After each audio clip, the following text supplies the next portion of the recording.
You're listening to Not So Live from Asteroid G. I'm Mike Finkelstein. With me, as always, is Josh Schaefer. And we are joined once again in the studio by 1G Lau. Hey, so we're on part 3 of our continuing series that has evolved from Mass Effect through to Blizzard, and now we're going to talk straight up about Blizzard at this point, I think, because I want to. I enjoy their games from at least up to a certain point. Personally, I'm someone who started with Blizzard back before they even were Blizzard. Because I played Rock and Roll Racing, which was one of their first games on the SNES, and I loved that stupid little racing game. I know I got you into it. Yeah, it was fun. Surprising. You told me that you were playing the game at one point, and your wife came in like, "Why are you playing this?" Like, I don't know, but it's fun. Can't stop, won't stop. Because it had really satisfying driver controls for what was basically RC Pro-Am with weapons. Yeah. Yeah. The graphics were nice and detailed. It was fun. And apparently, as I was looking it up recently, it was actually a quote-unquote sequel to a PC game developed by some company I'm not going to bother looking up at this point called RPM Racing. And it... What's the RPM stand for? Role-playing machines? That checks. But, I mean, honestly, I think I've been a fan of Blizzard since before they were even, like, Silicon and Synapse or whatever, because I swear up and down, even though I can't find anything to back this up, that they were behind the NES RPG Swords and Serpents. Oh, I remember that game. Yeah. It's a terrible game. It's real crap. Oh, it's real awful, but the password system is the exact same password system that's in Rock and Roll Racing. Is it? Yeah, if you go and compare the two, they're, like, spot on the same crappy letters and the right font and everything. The guy did both of them. Same programmer. The same graphic designer or programmer or someone from Swords and Sorcery carried over to Blizzard. I would swear to it. But anyway, We should ask him. And we should get on the phone with Blizzard and see what they say. And like, oh yeah, we did that. That was totally us. How'd you know? Who fucking cares? Who cares about this stupid game? Why This are is you a new still level playing in Overwatch? Yeah. Why are you still playing Swords and Sorcery? I enjoyed that game too, and it was terribad. But what was the first game that, not counting Rock and Roll Racing because I had to get you into it, what was the first Blizzard game that you played, Josh? Young Josh was obsessed with StarCraft.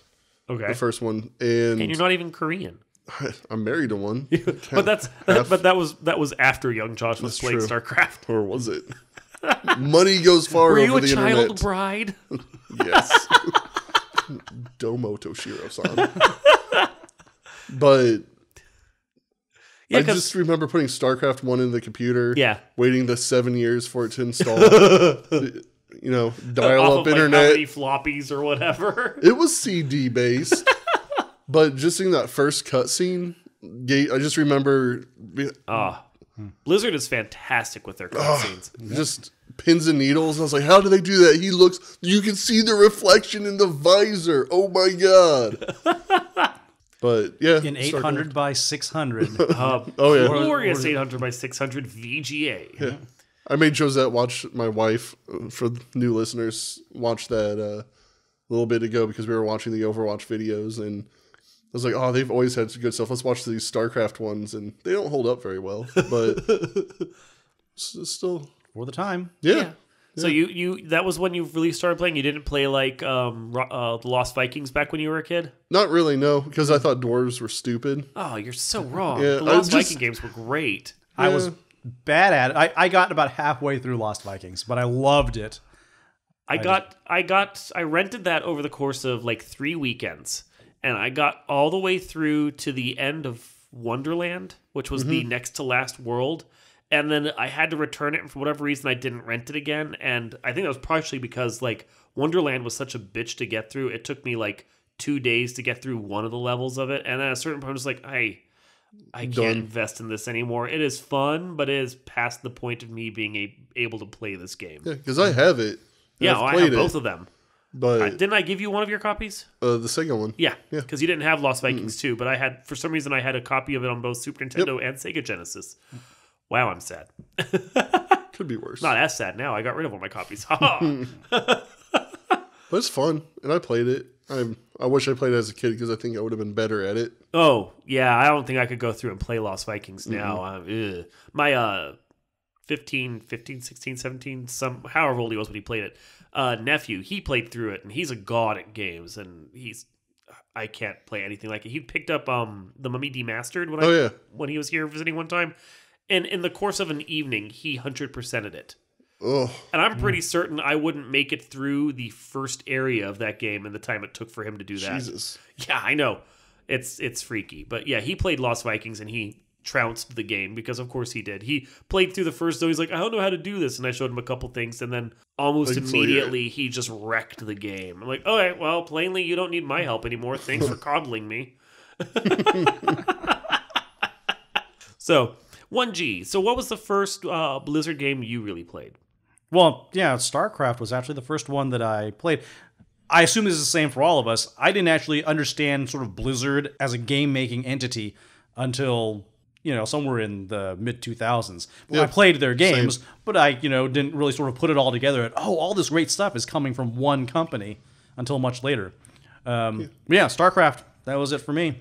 Yeah. Loaded that up, got hooked, even though I was terrible at that game, too. I had to cheat on that game about halfway through. I was like, no, can't hack. Somewhere around the Zerg campaign, I was like, I am just not able to handle this. So neither of you guys played the first two Warcrafts when they were out? Nope. I didn't even realize Warcraft, and like you said, when World of Warcraft came out, that's when I started playing the previous Warcrafts. I didn't even realize it was the same company until then. Wow, because I think I knew from the point at which Rock and Roll Racing and Lost Vikings came out all the way through the Warcrafts, which I played a little of the first one. The first of the two games it's really not playable. I don't think I've ever played it. You have to build roads before you can build buildings, and it's also really more civilization than. Well, no, it's not really. It's still the same kind of game, but for whatever reason, they put a road building mechanic in as well that you had to do first. Like you just had to put these stupid paths down before you could build the buildings that you needed to build. So your peons were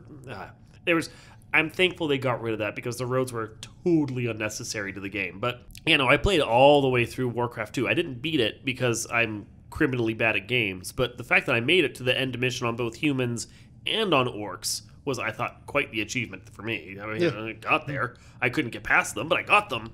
Yay. And I loved the Warcraft games. I thought they're great. But Warcraft 3 lost me. I didn't like the hero system. That was my problem with it. I didn't like it, and from what I understand, it was something that was actually borrowed from StarCraft to a certain extent. StarCraft 2 had it. 2. Yeah. Well, but More StarCraft so. 2 came long after. Well, yeah, I remember that, but StarCraft 1 had, You had heroes. You had heroes. But it wasn't that's why, you had because you had very notably in StarCraft, you had the hero levels, which I did much better on than the standard real-time strategy. Well, there was levels. a little of that, I think, even in Warcraft 2, the Dark Portal, where you go into the Orc dimension or something, and there was Thulgar, or whatever his name was, one of the Gul'dan? Thul'dan. On one of the first... Thank you. Wow. You're as big as I am. After 10 years of WoW, some of the stuff sticks. I've very nearly 5 years clean off of that game, and it still sticks with me. So it doesn't go away. You go into the Orc dimension, and you get led around by Gilda Radner, and you have say Gilda Radner? Yes, you have to keep her alive while you're fighting through and stuff, and it's the heroes were there, but the heroes weren't as prevalent in that game because there were plenty of just standard building missions. But it felt like Warcraft 3.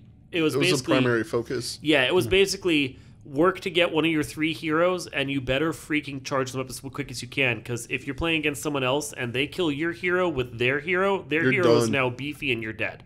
And it doesn't matter how big your city is or how many defenses you put or anything. If their hero gets to be a higher level than your hero, you're screwed. Yeah, that's where last week, because StarCraft did have that, but it wasn't level based. It was the Gold Dawn version of it. Yeah. It was just a little bit extra damage and it was named. And then you just have to keep them alive sometimes. Yeah. And StarCraft 3, I think, did StarCraft 3. 2. StarCraft. The 3 parts of StarCraft 3. StarCraft 2 did a better job with the hero system. Because and you didn't really have the heroes if you were doing multiplayer StarCraft 2. You didn't have that at all. And I think that's something they learned because Warcraft 3 had the heroes even in multiplayer, and it ruined the multiplayer experience for me. I played with some people over and over, and I couldn't keep my hero alive, and then I just couldn't stay alive. It's frustrating. So all I would do is I knew my hero was going to die, so I would just send my peons off into every single direction, and I'd build like 20 cities. And it's like, you're going to beat me, but you're going to have to spend the next 4 hours doing it. But I think Warcraft 3 was just a precursor to World of Warcraft, though. It was their test phase to see. Because See if really, people the would get behind the They're heroes. working on it. they added the RPG element into the Warcraft 3 system or Warcraft 2 system, I guess. Well, because they had they've been wanting to add like that heavy storyteller emphasis and focus on a specific character to Warcraft since they did that Warcraft adventure game that they canceled that didn't The Thrall go game, yeah. Yeah. You're the son of Gul'dan or whatever he was, and Yep. you have to take this orc and venture him through like a really cheesy storybook adventure. Well, that he's the no one main wants to play. character in WoW, so Yeah. Yeah, see. yeah. So, I mean, it's a carryover from that. They want to do it, they couldn't do it then, so they decided to bring him into World of Warcraft, which is a game I haven't played because I can't give a crap about multiplayer online RPGs. I really tried not to.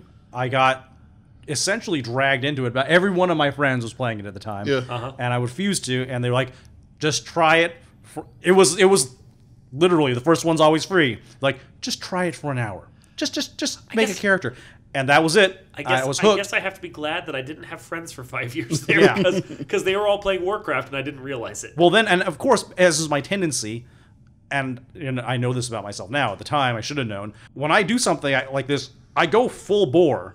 So I left them behind like just a few months later, and I was like, okay, hardcore raiding time, and they were all like, no, we're just gonna keep on farming stuff over here in our village. I'm like, no, man, it's time to schedule some raids, put together a team, and so. You were gone. And then I was gone, and then for the next 10 years, that was Your life. that was pretty much my one big hobby.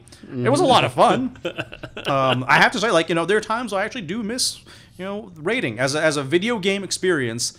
There is really nothing quite like it. 5 years clean and sober. But now I'm 5 years clean and sober. I quit basically a year before we had our first kid, and we knew we were roughly we were going to have a baby. And I was like, okay, can't do this anymore. There's no way. Yeah, So you won't have the time anyway. wouldn't have the time. And MMOs, just because of the unique nature of MMO, you can't really play while you have a kid. I switched over actually to single player StarCraft 2 because it has a pause function. Yeah. And you have to have a game that has a pause function. And MMOs just naturally don't. And Well, in fact, because they're now, always on persistent experience. They just can't have a pause function. exactly. Yeah. So that means if you're anywhere in the world and you have to walk away, well, too bad. Something might just come by and Some whack griefer you. will come by. Yep. Yep. Yeah. Or even if you're playing in a PvE environment, some random mob comes by and you can't stop it because you're away from the computer. Yep.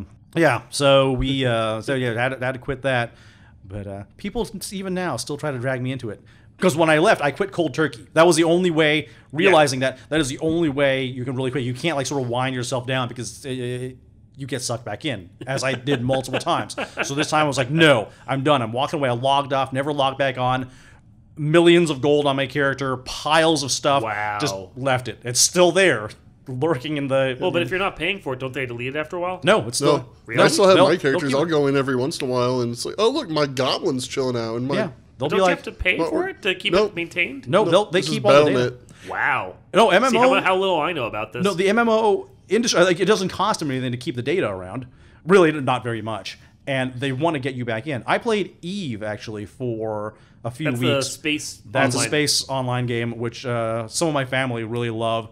That is a vicious ass game. And it wasn't what I wanted. But the short thing is, I played it only for a few weeks, and Crowd Control still emails me every couple of months being, hey, by the way, we still got your character. You can come back anytime. All your stuff, still here. Oh, yeah. Lord of the Rings Online does the same thing for me. I thought the first day it came out, I was like, this game sucks. Go back to Warcraft. And they still like, hey, you want to play your Hobbit? No. So you played Warcraft 2? The World of Warcraft? The World of Warcraft from does that the not both did? Facebook? Yeah. How long did you play it for? Since it came out to, I can't remember the expansion, but shortly after they introduced the goblins. Can't remember which expansion that was. In the Had they Goblins. So rebooted the You only world? played for about 4 years? 4 years, Yeah, 4 or 5 years. Yeah. Before the pandas and the reboot of the world and I- things died? Yeah, pandas weren't there. I did come back to that for a brief period because people at work sucked me back into it. Yeah. And I said, no, I don't want to pay for it. And they literally put credits on. I loved the Panda expansion. Actually, there was one of the points where I started to get really annoyed with some of the players. I think I've talked before about how sort of there's the geek community gets increasingly polarized as there's more of us that are gathering together and more of us become sort of financially viable people. Yep. It becomes easier to sort of segment. It was much nicer being a geek when none of us could afford anything. And the response of people, and the number of people in my guild who were like, fantasy shouldn't have Asian elements. Fantasy can only be European derived. And I was like, okay, you guys are really starting to piss me off now. Because I thought it was an extremely well done expansion. Yeah. And the pandas are part of the lore. They're part of the lore anyway. Yeah. And the continent they made, the Pandaria or whatever. The Pandaria and all the Chinese and Asian elements they brought in. Again, with the Jade Empire effect, they did a very good job of bringing in all those elements. The whole Chinese New Year / Lunar New Year celebration they put in, it was a lot of fun. They put in a lot of work in it, and it all paid off. I thought it was great. I just couldn't, like I said, sustain the time anymore. Kids do that. I was gonna say you also not that with Blizzard, but you did also play Knights of the Old Republic for a little while too. Yes, and that managed. So I managed to pick that up again about a year or two after the baby was born. When after the baby's sleeping through the night, I can MMOs become more viable. But then I only played as a single player.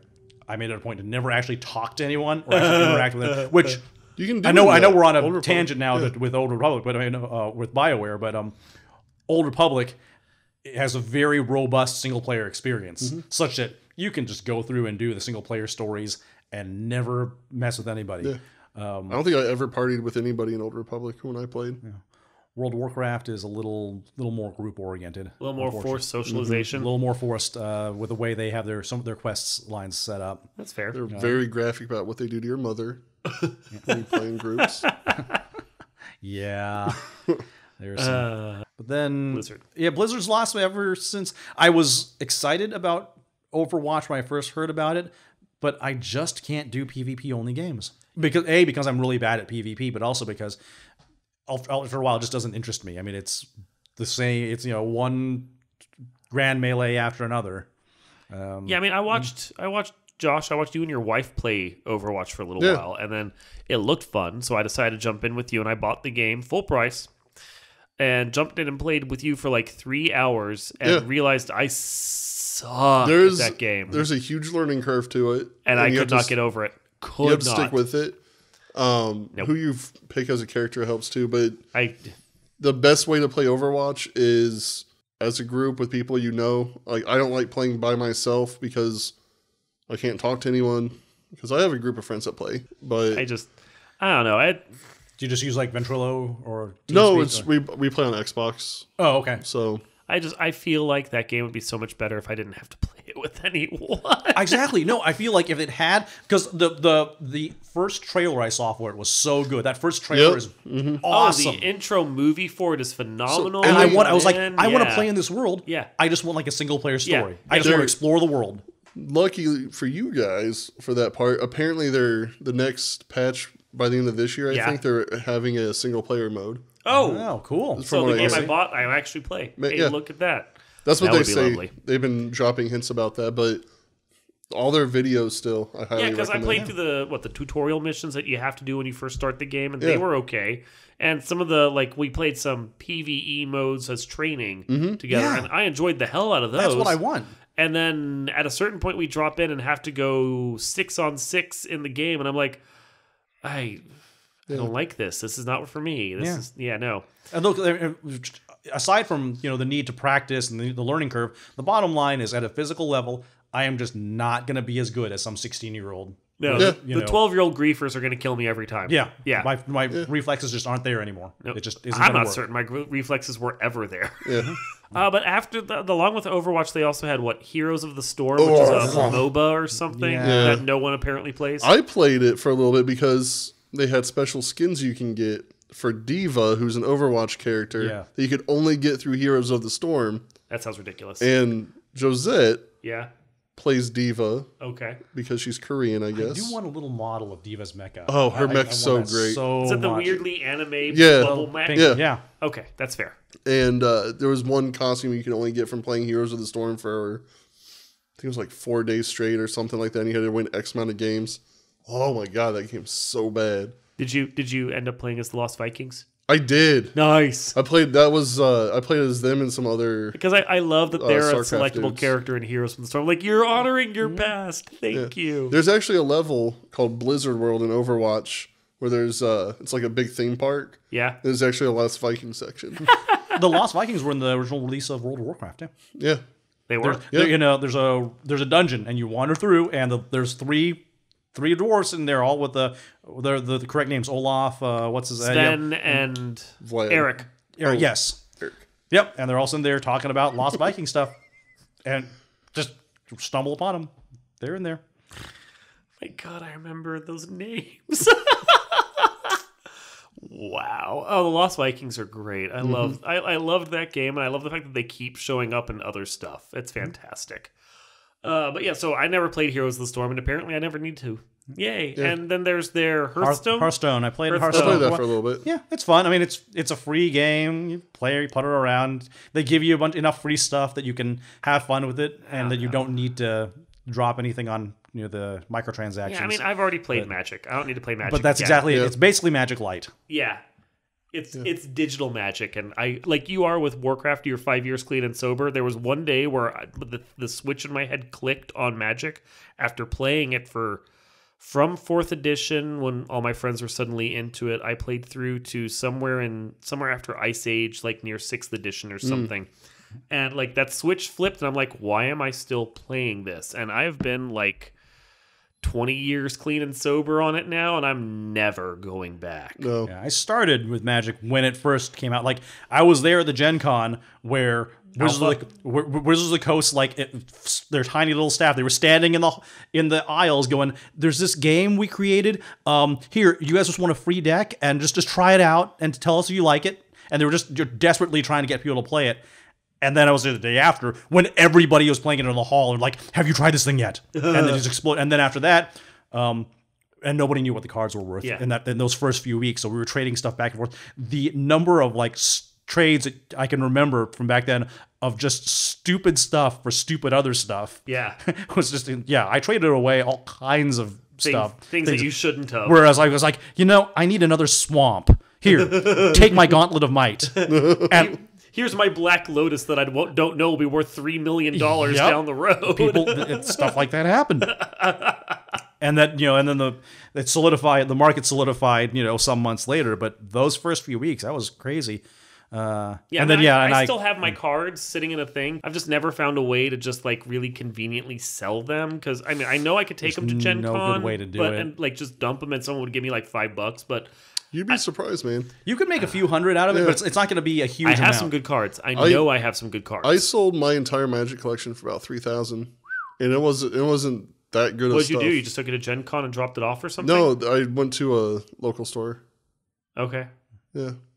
Straight finding a local store that will do it now is the trick, though. Yeah. This was like a year ago. Well, I'll have to talk to you later, like when we're not on here, so we can actually talk company names. I had a Planeswalker Jace foiled.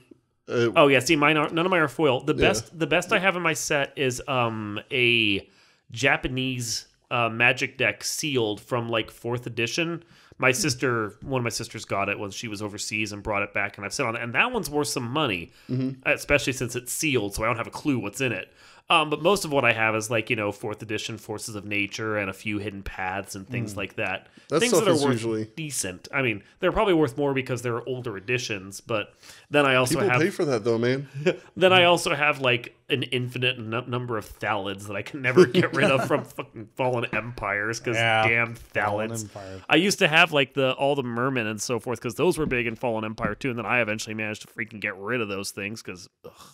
I still have I kept 2 decks of good cards. Yeah. So all my double lands are in there and some other, nifty stuff for fun. And then everything else I have is all those. For a while they were putting out those pre-generated decks. Yeah. You just buy the deck and it was all pre-built. I kept a bunch of those because they're still fun to play with, and that way I don't have to worry about collecting. I can just pull them out and play a couple of games of Magic every so I often. can't. I know if I started playing one of those again, I would be in it. And I'm like, okay, now I need to play the Star Trek one, and I have to get back into Jihad. Oh, No. no. Yeah, I had, like, after Magic blew up, and that was huge for a while, and they were slowly shifting over to 5th edition. I had a friend that got way into Jihad. They're not Vampire, like, not Vampire the Masquerade, but basically Vampire the Masquerade as if it was like a blood token card game. And I'm like, this is stupid. Why are you It's so good, it's going to be the next Magic. You know what game they don't talk about anymore? Jihad. It's not the next Magic. There's There were 3 card so games. many of those. Yeah, I know. There's so many. Well, but it's the same thing. The same reason that everyone does card games. You come up with a set of rules. The production costs are low. Yep. And if it takes off, hey, your return is quite high. Of course, if it takes off too hard and you do things wrong, then you overpromise on the Pokemon game and sink your company. Oh, wow. Because that's what did in. Was it WotC that did Magic originally? I don't remember. Yeah, Magic, yeah. That's what did in WotC at some point. Is they overpromised on the Pokemon game and then almost went bankrupt and had to be bought out by Hasbro. Yeah, I know they're Hasbro now. I was trying to remember there was an intermediate sale. No, I was getting confused because WotC bought TSR. That was they it. Bought Yeah, TSR. they bought, yeah. And then got bought by Hasbro. That was And you, like, in the back of my mind, I'm sitting there going, Hasbro really just wanted TSR. They don't necessarily care about WotC. No. Like, Magic may be cool and all, but they're sitting there going, we want these sweet books. Plus, I mean, Dungeons & Dragons, as much as I crap on it, they have a really well-developed world. And it's the IP. It's the name. It's the IP. It's all IP and name. They haven't handled the IP well, but no. 4th edition sucked. So That's what people tend to say. But we've wandered way off track. Blizzard? Blizzard with Hearthstone. Well, actually, now that you mentioned 4th edition, it's actually interesting that because 4th edition's abilities felt a lot more MMO-ish, it felt a lot more WoW-ish. Really did feel like they wanted to build World of Warcraft, but on the tabletop, and I hated that game. Yeah. Josh and I played in a game that was Not fun? No. Well, we had fun, but it wasn't the game itself. Well, why that would was you fun. do that if you can just play an MMO? Exactly. If I don't want a tabletop, I want a tabletop. I don't want to go around slashing minions on a miniature game. And we did as much as we could to make it a tabletop experience of just character interaction and so forth. But at a certain point, just to push the module's plot forward, we had to go into a dungeon, and then it just became a World of Warcraft-style dungeon crawl, except here's the key difference. When you get into a dungeon crawl battle in World of Warcraft, it's 15 seconds. When you get into a Warcraft-style battle in Dungeons & Dragons, it's 5 hours. Yeah. And the thing is, the modules were designed where you had the same number of battles, but you were doing it over the course of weeks instead of like an afternoon. Yeah, it was just not fun. I would have rather just go back to town and ignored the plot we were on because it would have been more enjoyable for us. Yeah, it lost the roleplay element. It did. Well, and that's the thing that I have an issue with in massively multiplayer online RPGs, is it's basically glorified online fetch quests and hunting.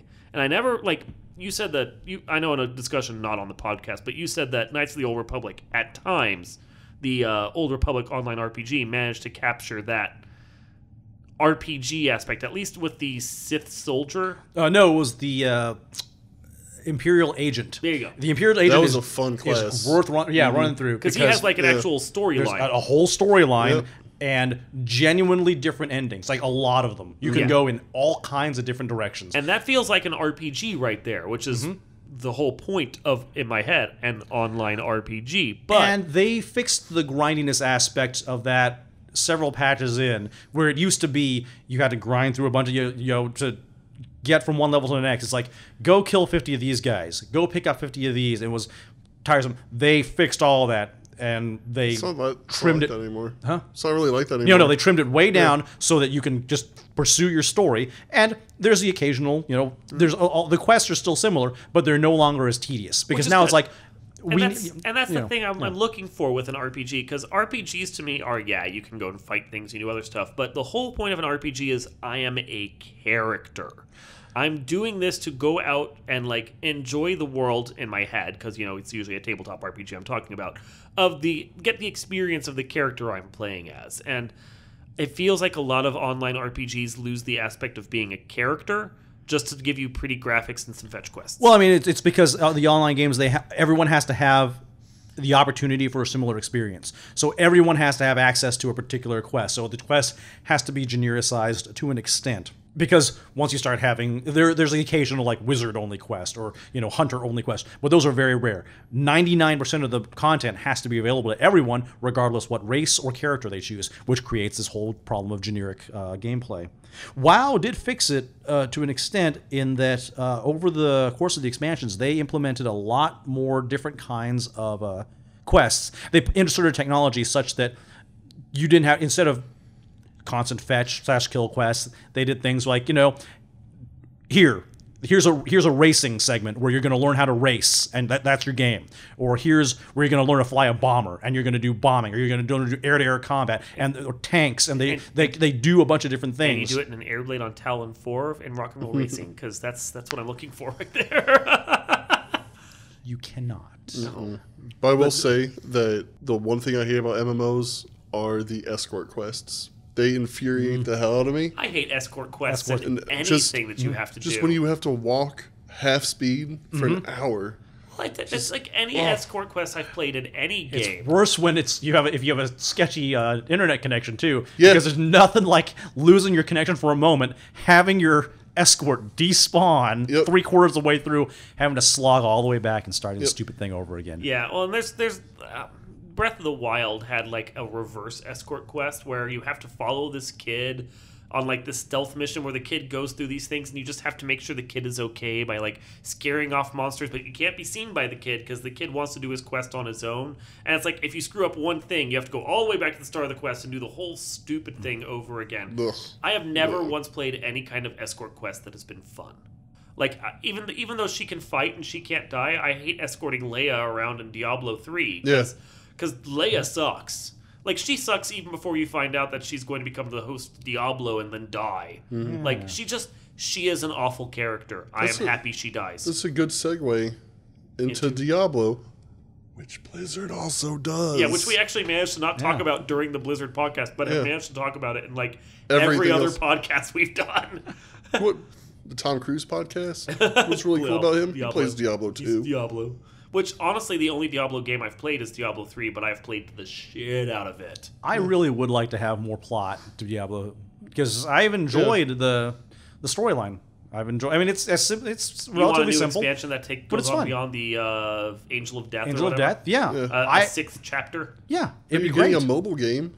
Yeah, well, I was going to say, they're never going to add anything more to Diablo 3. They're clearly done with that game. They're going to do Diablo Immortal on the cell phones, and then they're going to do Diablo 4, which will probably port some of the Immortal content over. Oh, that's fine, too. Just more storyline. Yeah, and they'll do Diablo 4. And I'm fine with that, except I really enjoy the engine behind Diablo 3. Like, I know it took them a couple years to get to the point where it was enjoyable, but the version of Diablo 3 I started off with, like, after it came to the consoles, I enjoyed that game. Mm-hmm. And I'm going to miss that game when Diablo 4 comes out, because even if it plays similarly, like Borderlands 2 does to Borderlands 1, it's not going to be the same.